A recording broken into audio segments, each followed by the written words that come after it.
Boa tarde, amigo do YouTube. Olha, nós mais uma vez aqui nessa tarde, Mirtes, Otávio, para mais. nosso programa. Hoje o que a gente vai falar, Mirtes? Hoje nós vamos falar sobre a criação dos mundos e da Terra na visão espírita. Puxa, tem muita gente curiosa para saber o que é isso aí, né? Como é que a gente pensa, né? Como que foi criado, né? Existe essa curiosidade? Existe. E a gente briga com a ciência. Porque nós chegamos aqui e encontramos tudo prontinho. E aí? O Espiritismo briga com a ciência? Não, né? Não briga. Não briga. É diferente, né? É diferente, não tem como, né? Então vamos lá. Para começar a criação dos mundos e da Terra na visão espírita, vamos a uma frase que nós já conhecemos, né? Linda, Na casa do meu pai há muitas moradas. Se não fosse assim, não teria dito que vos prepararam um lugar para vós. Jesus disse isso. João, capítulo 14, versículo 2. A casa do meu pai é o universo. As diferentes moradas são os mundos que circulam no espaço infinito e oferecem aos espíritos que neles encarnam estações apropriadas ao seu adiantamento. Quem disse isso? Allan Kardec. O Evangelho segundo o Espiritismo, capítulo 3, item 2. Para o Espiritismo, o universo nasceu de uma substância primitiva, o fluido cósmico universal, ou matéria cósmica primitiva, como esclarece o Espírito Galileu, em mensagem transmitida na Sociedade Espírita de Paris. A matéria cósmica primitiva continha os elementos materiais, fluídicos e vitais de todos os universos que desdobram suas magnificências diante da eternidade. Essa substância de onde provém as esferas siderais não desapareceu de modo algum. A matéria etérea, mais ou menos rarefeita, que se difunde pelos espaços interplanetários. Esse fluido cósmico que enche o mundo, mais ou menos rarefeito, nas regiões imensas, ricas de aglomerações de estrelas, mais ou menos condensado onde o céu astral ainda não brilha, mais ou menos modificado por diversas combinações, de acordo com as localidades da amplidão. Nada mais é do que a substância primitiva onde residem as forças universais, a partir do qual a natureza tirou todas as coisas. Onde foi encontrado? A Gênese, capítulo 6, item 17. O universo abrange a infinidade de mundos que vemos e dos que não vemos. Todos os seres animados e inanimados e todos os astros que se movem no espaço, assim como os fluidos que o enchem. Livro dos Espíritos, pergunta 37. O universo foi criado ou existe de toda eternidade como Deus?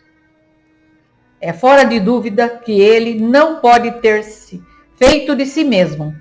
Se existisse com Deus, né, de toda eternidade, não seria obra de Deus. Então, se ele já tivesse se feito sozinho, não precisava de Deus, né, no caso assim. Livro dos Espíritos, pergunta 38. Como Deus criou o universo? Para me servir de uma expressão corrente, direi, pela sua vontade. Nada caracteriza melhor essa vontade onipotente do que estas belas palavras da Gênesis. Deus disse, faça-se a luz, e a luz foi feita. Pergunta 39. Podemos conhecer um modo de formação dos mundos? A resposta foi, tudo que se hace a respeito e se pode dizer e podeis compreender é que os mundos se formam pela condensação da matéria disseminada no espaço. Pergunta 40. Serão os cometas, como agora se pensa, um começo de uma condensação de matéria? Mundos em vias de formação? É um questionamento que as pessoas fazem, né? O que é um cometa? O que é isso? Que material é esse? Isso está certo. Absurdo, porém, é acreditar-se na influência deles. Refiro-me à influência que vulgarmente lhes atribuem, porquanto todos os corpos celestes influem de algum modo em certos fenômenos físicos. Pergunta 41. Pode um mundo completamente formado desaparecer e disseminar-se do novo no espaço a matéria que o compõe? Né? Explode do nada, some do nada, né? Ele é disseminado. E onde vai esse material, né? Então a resposta diz sim. Deus renova os mundos como renova os seres vivos. Então tudo depende da vontade do nosso Criador. Isso a gente percebeu que ficou bem claro aqui. Segue daí, Otávio. Só voltando um pouquinho no que você falou, a questão dos cometas, que naquela época eles achavam que os cometas tinham participação na formação, né? Hoje a gente sabe que não tem mais. E isso é que o Livro dos Espíritos falou, isso está explicado hoje em dia pela ciência. Os planetas eles desaparecem para formar novas estruturas corpos celestes. Então o mundo está sempre sendo destruído formando novos corpos. Isso a astrofísica sabe disso daí. Isso já tem muita comprovação científica nesse sentido. Faz tempo que a gente sabe disso daí. Formação da Terra, vamos lá um pouquinho, né? Na grande oficina surge então a diferenciação da matéria ponderável, dando origem ao hidrogênio, ao átomo de hidrogênio. As vastidões atmosféricas são amplo repositório de energias elétricas e de vapores que trabalham substâncias torturadas no orbe terrestre, né, no globo terrestre. O frio dos espaços atua, porém, sobre esse laboratório de energias incandescentes e a condensação dos metais verifica-se com a leve formação da crosta solidificada. Tá? É o que aconteceu com a Terra. É o primeiro descanso das tumultuosas comoções geológicas do globo.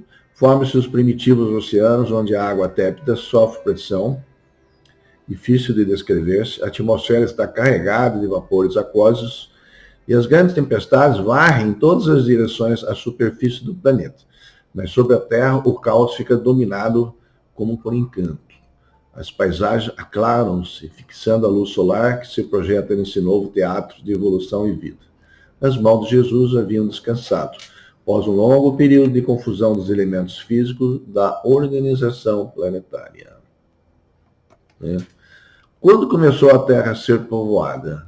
Então, quem fez a Terra, a parte da vida, foi Jesus. A construção dos mundos, Deus. Deus construiu as esferas, vamos assim, simplificando, né? Deixou pronto, né? E Jesus veio para dar o acabamento. Quando começou a Terra a ser povoada?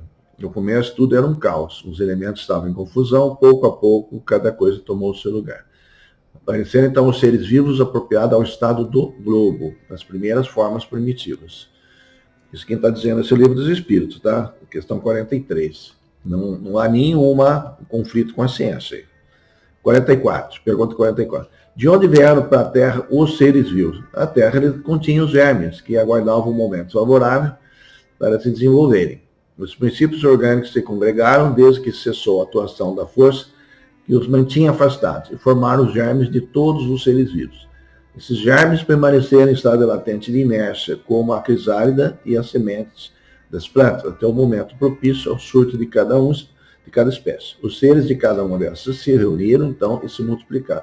É o modelo da evolução das espécies, né? O momento inicial e depois o desencadear dessa evolução. Na pergunta 45, onde estavam esses elementos orgânicos antes da formação da Terra?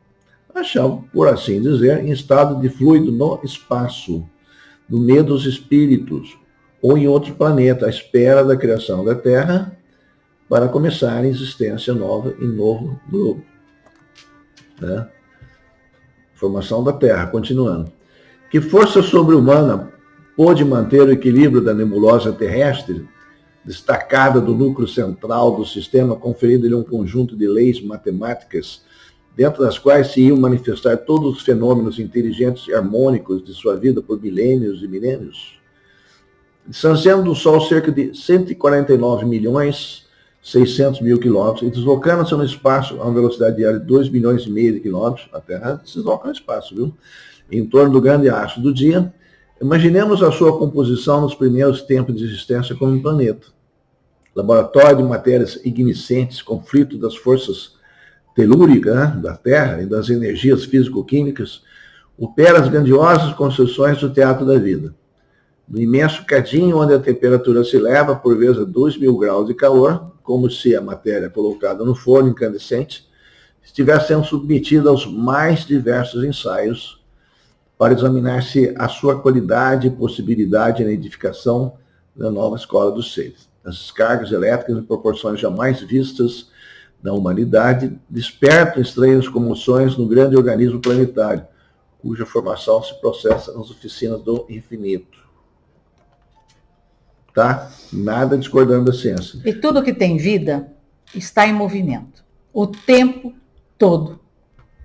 Tudo que a gente aprendeu lá em ciência, lá no segundo grau, em biologia, né, na formação do mundo, sertão, está sendo descrito aqui. Não tem nenhuma controvérsia. Todo o processo foi desencadeado aos poucos por Jesus, apoiado por uma equipe de anjos, né, Almir? Sim. Ele veio apoiado, não foi sozinho. Então vieram os anjos também. Então a terra foi construída por Jesus. Eu falei, nossa, ele fazia milagre. Mas ele é moleza. Ele fez tudo. Isso para ele era tirado de letra, né? Ele tem todas as propriedades mediúnicas que um ser evoluído ele tem. Tem o conhecimento de todas as ciências.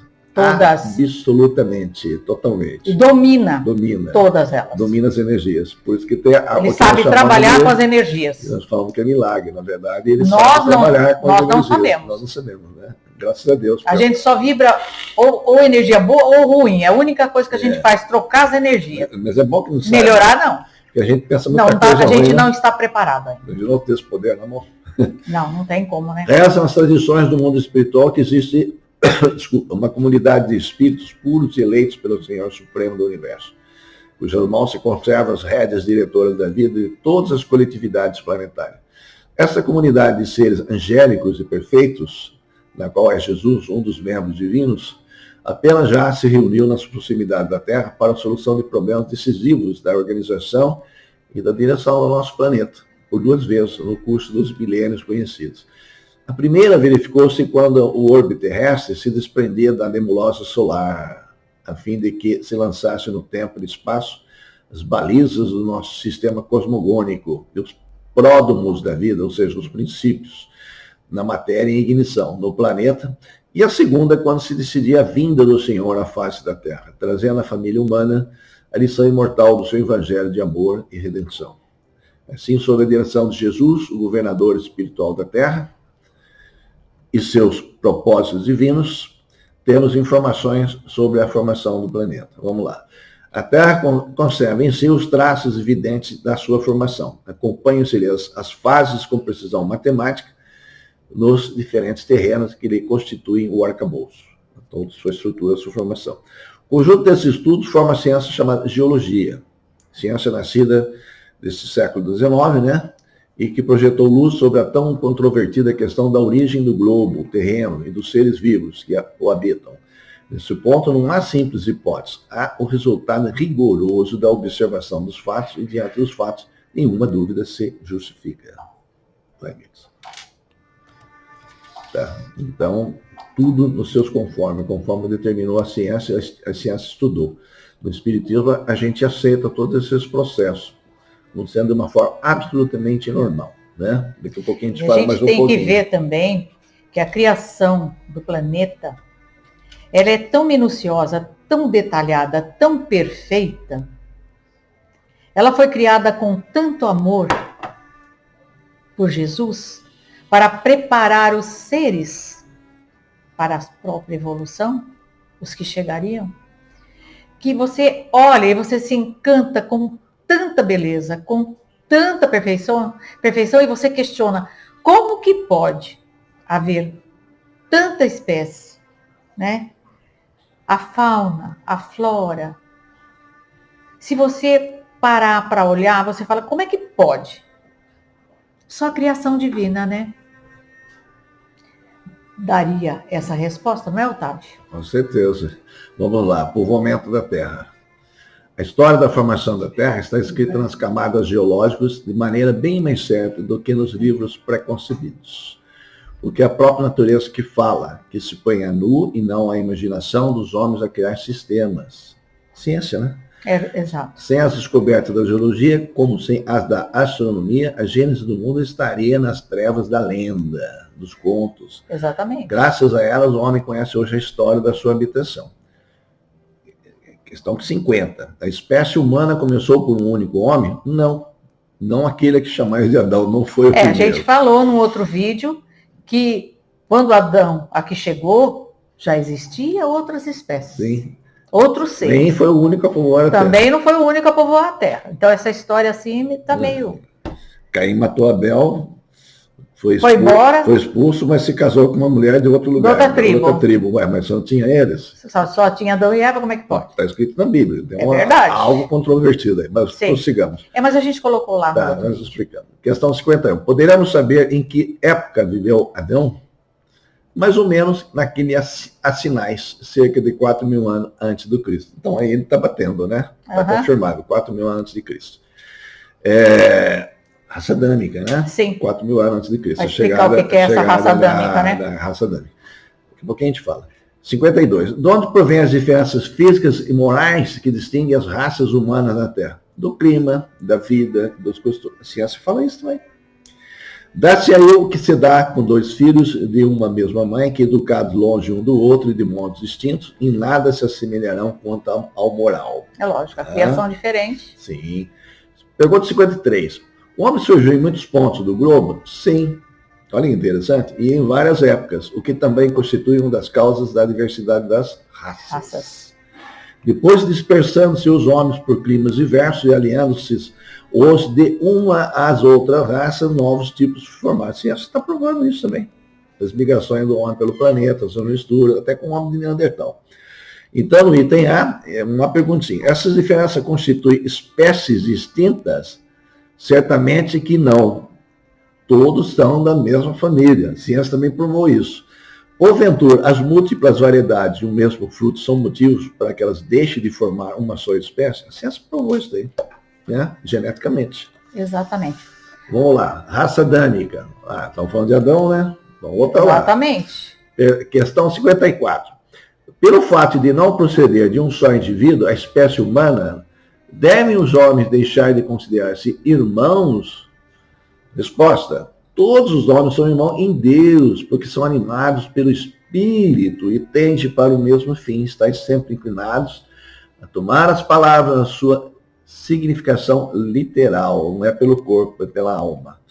Que nova raça de espíritos contribuiu de forma importante na formação da humanidade terrestre? De acordo com o ensino dos espíritos, foi uma dessas grandes imigrações, ou se quiser, dessas colônias de espíritos vindo de outra esfera, que deu origem à raça simbolizada na pessoa de Adão.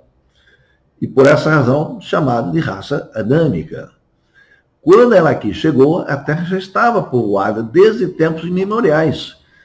Mais adiantado do que as outras que tinham precedido nesse planeta, a raça adâmica é, com efeito, a mais inteligente e que impele ao progresso de todas as outras colônias. Allan Kardec, a Gênesis, capítulo 11, raça adâmica, item 38. Essa raça adâmica que vem de Adão, eles foram os exilados lá de Capela. De Capela, gente. Porque era um paraíso, era um planeta mais evoluído, por isso que era uma espécie mais inteligente. E junto com eles vieram a raça ariana, que é a raça de Adão. Então vamos dar sequência. Raças primitivas mais antigas do planeta Terra. Eu ainda? Vamos lá. Você ainda, Otávio. Eu estou falando muito. Você queria falar muito, eu deixei você falar muito. Vai lá. É castigo. É castigo. A humanidade terrestre foi formada predominantemente por 2 grandes grupos de espíritos. Vamos lá, vamos entender bem isso aí. As organizações humanas primitivas do orbe, ou seja, aqueles do planeta. Que já estavam aqui. Tribos e famílias primitivas, descendentes das raças antropóides, que formaram a linhagem das raças negra e amarela. 2. A coletividade de espíritos procedentes de outra constelação, as raças anâmicas. Então, 2 vertentes. A adâmica, que veio de Capela, e as que já tinha aqui. As amarelas e a raça negra. Então são 3 aqui já. Sim, são 3. Raça amarela e raça negra, aos prepostos de Jesus, foi necessária grande soma de tempo, no sentido de fixar o tipo humano. Assim, pois, referindo-nos ao degredo dos imigrantes de Capela, devemos esclarecer que, nessa ocasião, já o primata hominis se encontrava regimentado em tribos numerosas. Entre as raças negra e amarela, bem como entre os grandes agrupamentos primitivos da Lemúria, da Atlântida e de outras regiões, os exilados de Capelas trabalharam proficuamente. Emmanuel Francisco Xavier, A Caminho da Luz. Foi o texto que foi encontrado. Os exilados de outros mundos. Agora é Mirtes. Os chamados índigos são, na verdade, espíritos vindo exilados de Alcione D. Porque quando a gente fala da constelação de Alcione, né, lá tem vários planetas. Então, é Alcione D, tem mais alguns que a gente vai estar falando aqui para vocês. Esse eu vou falar do D. Que tem a oportunidade de cultivar novos valores morais, nobres valores morais, no campo das batalhas de um mundo de expiação e provas como a Terra. São espíritos com amplo conhecimento da espiritualidade e com raciocínio privilegiado, mas com imensas dificuldades em aceitar normas, hierarquias, e que encarnaram aqui na Terra para desenvolver a humanidade. Estão longe de serem as almas eleitas que muitos textos espirituais e até mesmo os espíritas andam alardeando por aí.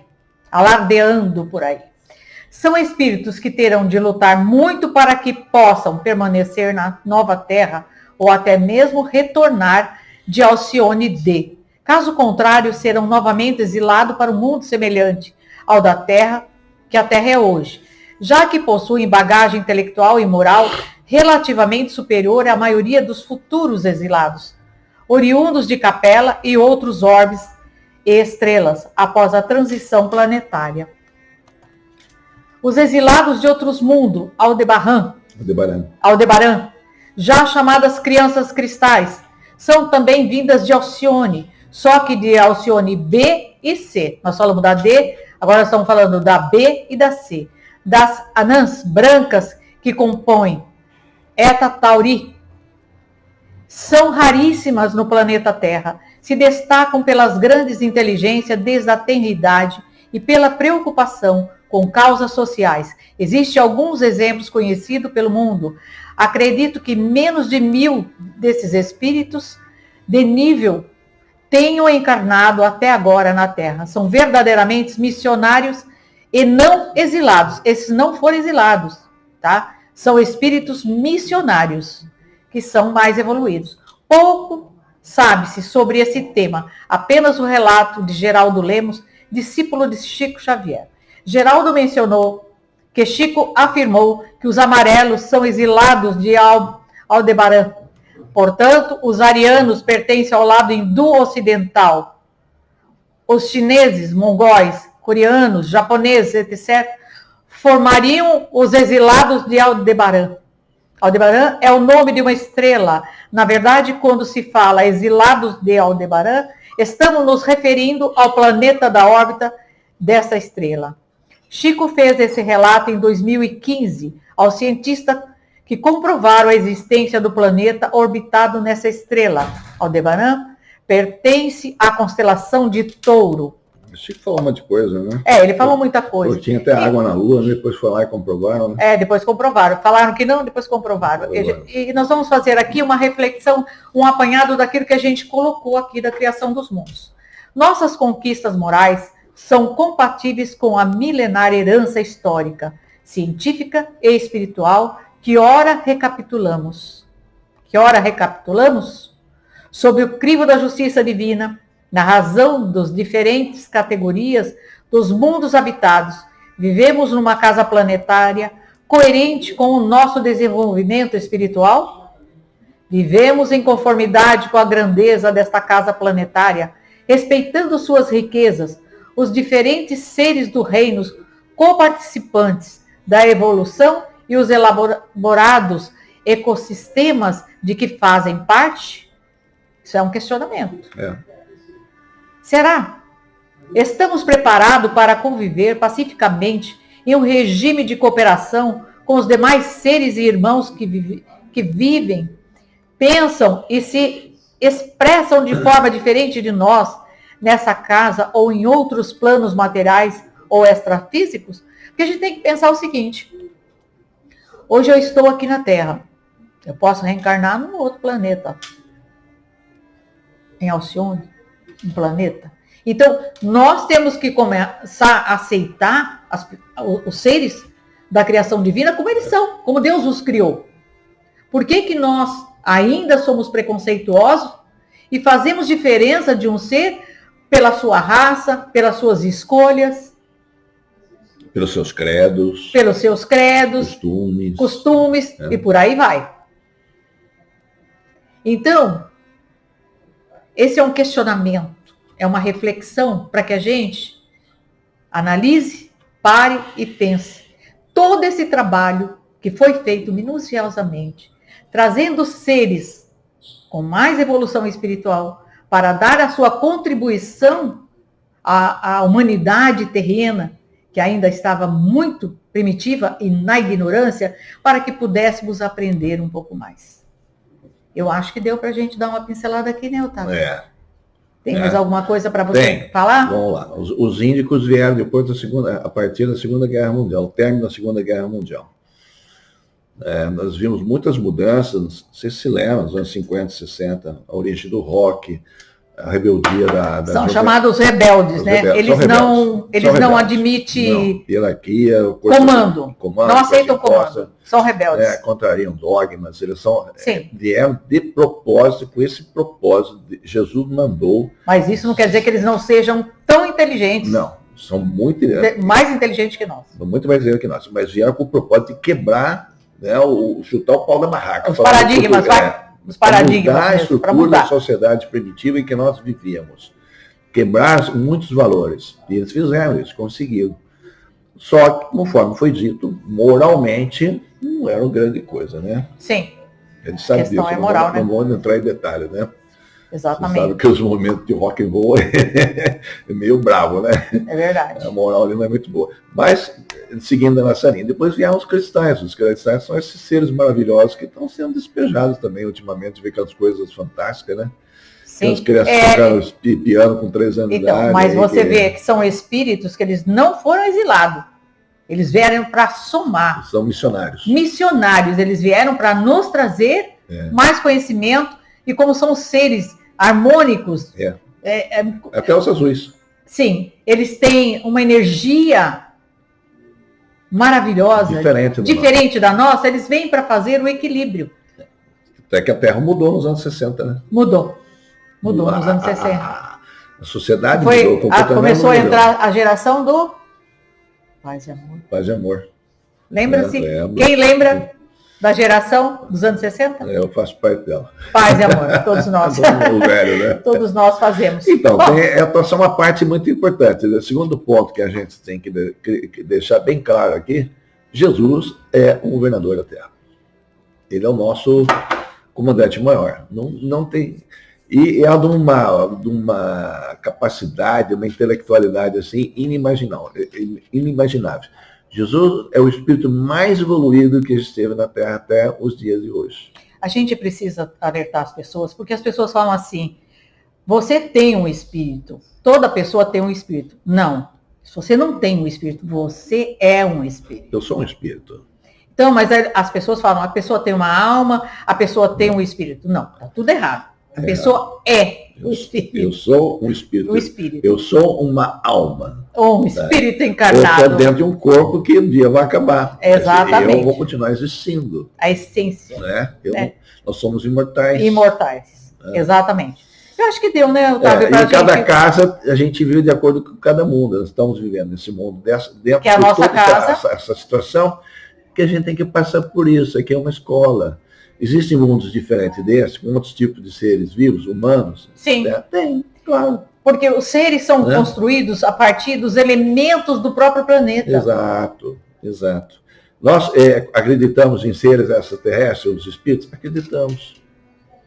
Porque para nós o mundo é povoado por espírito. conforme o livro dos Espíritos. Porque Deus faria tantos planetas para ter vida num só. Não tem nem cabimento um negócio coisa desse. abominável de vida só na Terra, né? Mas que seria, a vida seria um castigo, não seria uma dádiva, né? Você viveria sem esperança de ir para uma coisa melhor? Não, Deus é muito bonito, ele é perfeito. Perfeito, maravilhoso. Mas acho que tá bom. Eu acho que sim, acho que a gente conseguiu passar o nosso recado, trazendo um pouquinho mais de conhecimento essa semana, mas nós temos que dar um spoiler, Otávio.